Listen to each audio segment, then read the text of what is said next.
meeting the other panelists and realizing how much we had in common despite our varied paths. And in one specific way, I would say it was guts. And when Alma was talking about how much courage, she just talked about so much about overcoming her fear.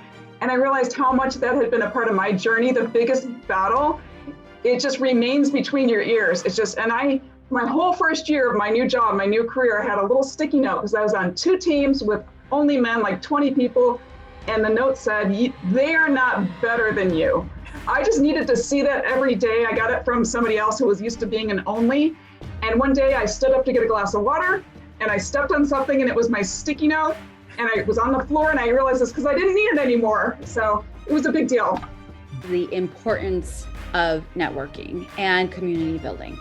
WiCyS has done an amazing job of creating an environment where people like me, women, people in the LGBTQ community feel safe and included and supported, knowing that I have a community in a space where I belong, I can learn, and I can grow.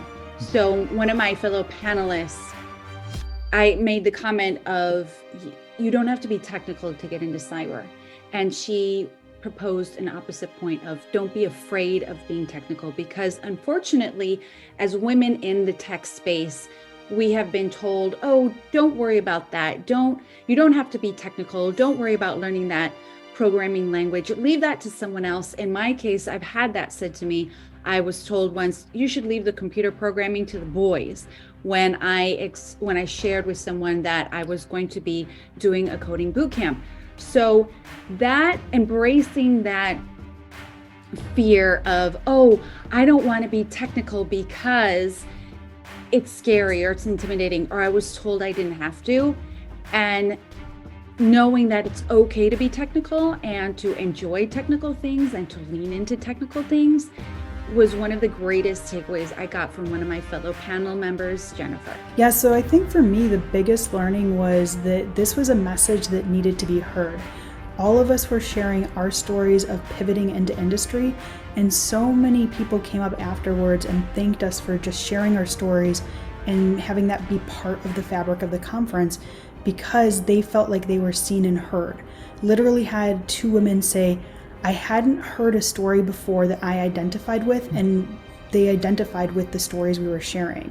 So it was really important to me that we had that space, and it seemed that really connected with people who were there.